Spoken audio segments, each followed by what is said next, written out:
And for her mind, she feels that when the man introduces her to the world, she will become a very known person. She'll be doing well. She'll be flying here and there. Brands will be coming. Kiniko. All of that did not happen. Now, all the things they wished for themselves, now the woman can't enjoy them. So the woman is dealing with their mental health.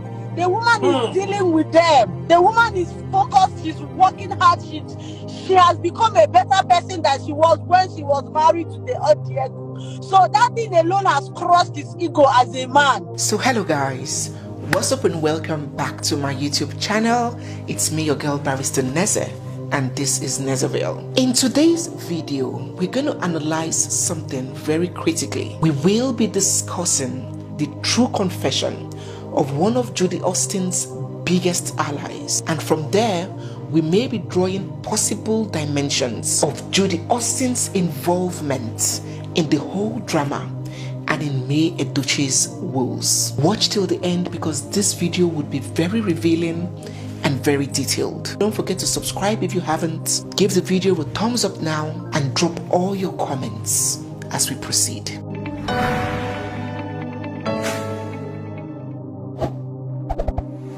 We all will agree for a fact that prior to the existence or the introduction of a lady called Judy Austin in the Yul Edochie family, that family was rid of drama, rid of bad publicity. In fact, many of us didn't know who May Edochie was.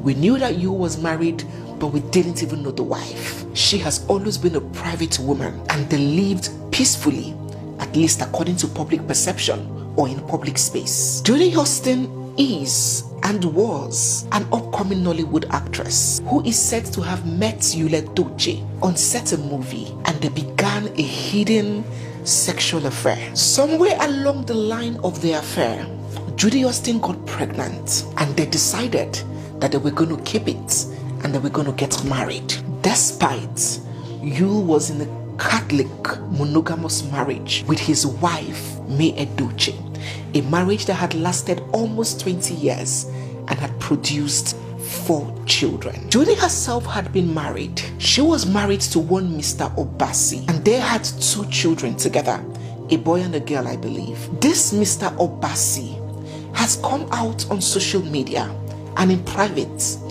crying that Judy is still his legally wedded wife, that no bride price was returned.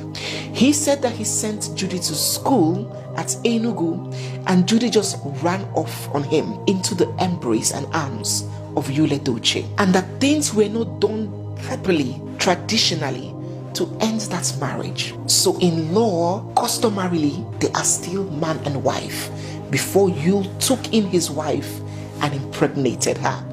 That was what Mr. Obasi said. I'm just giving us a brief foundation, a brief history.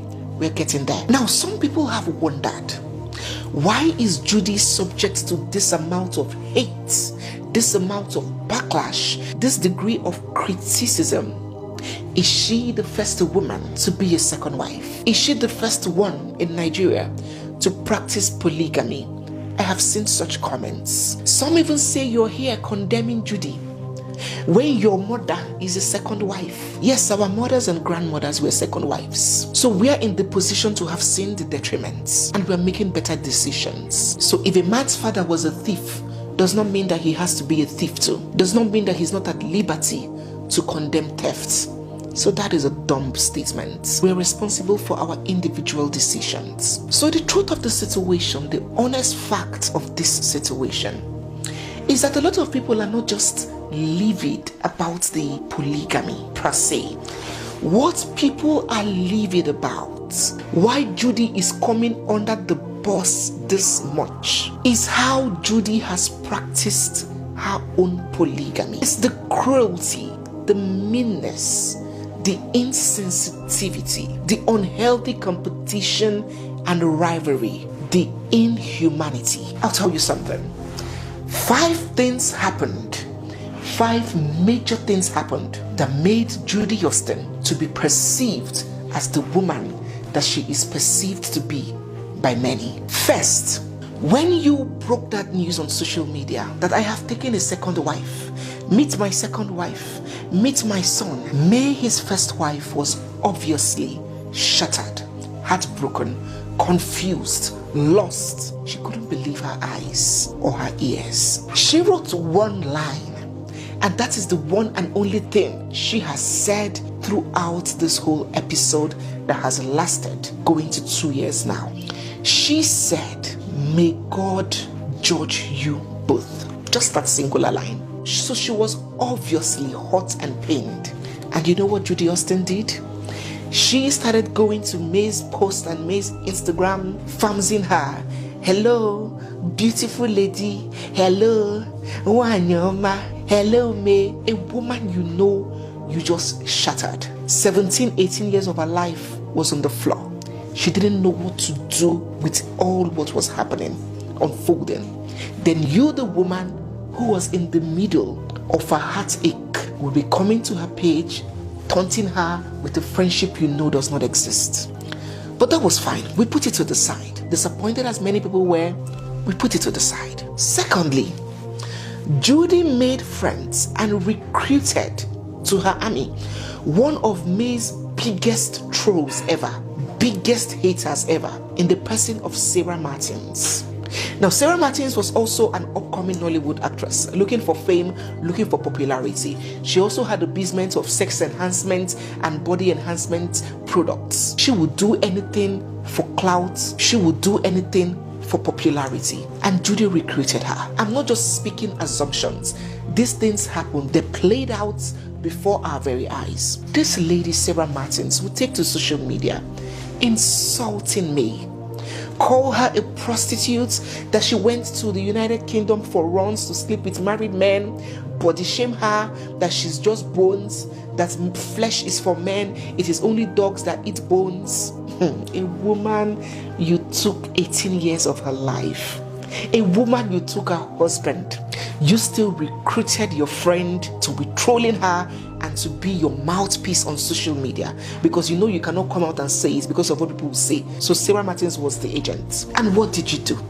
If this lady was not in support of these trolls, why are we acting like we don't have friends? Is it possible for you to have a friend and you're having issue with somebody, and that your friend is coming out to insult that person, and you do not agree to it? You do not consent to what that friend is doing. What would you do? It's either you call your friend out in private or public. It's either you call that friend and say, "Sweetheart, why are you insulting? It's okay. No. Yes, no. Don't insult that person.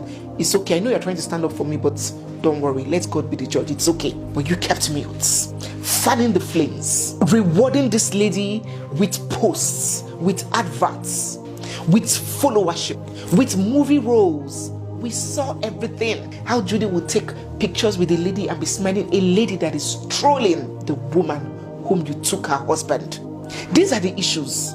Mercy Aigbe also married, is a second wife. Yes, people will talk, we can only make jest or laugh about it, but nobody would come out with that venom to lay curses on her. Let's get back to the issue.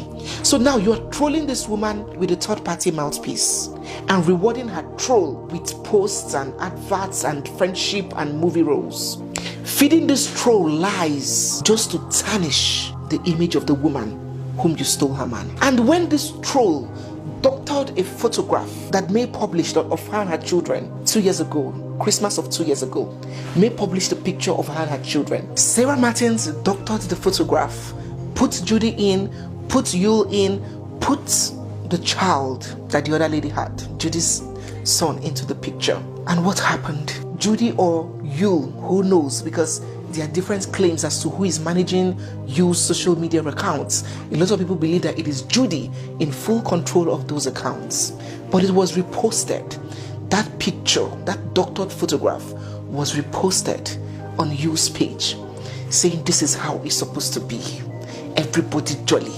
That was the second cruelty being meted out to this first wife, whose only offense was being married to the man that you took. The third, which I believe is the straw that broke the camel's back.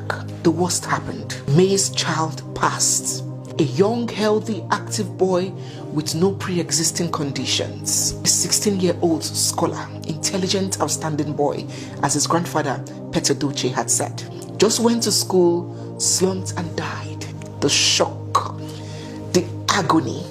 Even people on social media who didn't know this family were weeping. I remember waking up that morning to hear the news.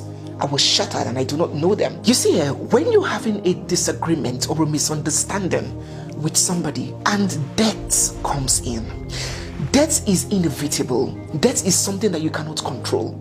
It can happen to you, it can happen to your child, it can happen to your father, it can happen to your parents, it can happen to anybody, your husband, at any point in time. So you do not use death to mock anybody because you do not know who is next. No matter how much you are in disagreement with somebody, when you hear of death, any normal human being, you get a chill run down your spine. You feel pity, you feel empathy. You calm down for the quarrel small because death has come. And no pain is worse than the pain that death brings. Not to talk of a mother who has 3 or 4 children. The child of another mother died. The child of the woman that you have taken her husband died. You have gone through the journey you know as it be. Any woman that has gone through childbearing knows how it is. Some actually die and come back. Some get slashed and torn and stitched from conception, the whole process, the vomiting, the sickness, the spitting down to labor or surgery, then grooming the child, the sleepless nights, sickness, school runs, everything, the financial commitment. You know, if you're a mother, you know what it takes to raise a child from cradle to teenage. And that child just goes to school and does not come back. Shock. And what did Judy Austin do? She took to social media. Few weeks after that boy died, she took to the boy's father's Instagram page. Those videos were posted on Yule Doche's page, singing, "Winner, oh, winner, winner, oh, winner." Love come. There is nobody. God loves me so much. God loves me so much. There is nobody in the world that God loves like me. Jesus, not my papa. Mary, you saw the video. Abomination. Why I know go make Inyanga? Why I know go make Inyanga? I have a very big God who is always by my side. We now,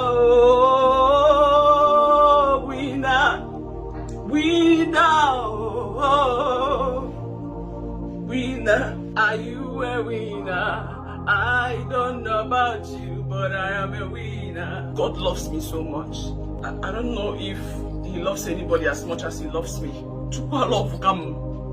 He loves me so much. Even an enemy in the office, maybe there's this colleague that you hate, and the person hates you back. You are working together, and on a particular day that colleague comes and says, "I lost my father," and that colleague is crying. Will you as another colleague stand up and say, "Oh, my father is the best. I have a lovely, caring father.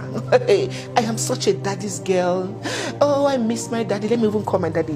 Daddy, how are you? Oh, I love you," as the other person is crying. That is the polygamy that we saw this lady practice. So when people ask some silly questions, "Oh, is she the first lady?" It's not just about whether she's the first.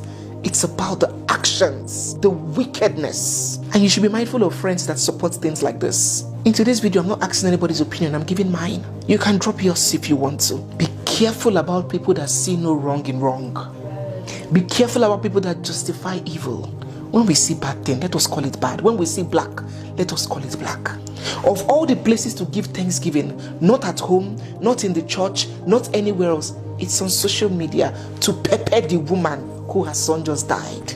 What was the woman's offense? You are the one that wronged her. So Judy came and mocked May on social media when she was at her lowest, grieving the son of her youth. Mocking a fellow woman in black clothes. Mocking a woman crying blood. Mocking a woman that didn't do anything to you. And that was not all. 4, you came on social media dancing and jubilating, celebrating, from karaoke to car music to miming, all sorts of display on social media. 2 weeks after that boy's passing, the shock was on everyone.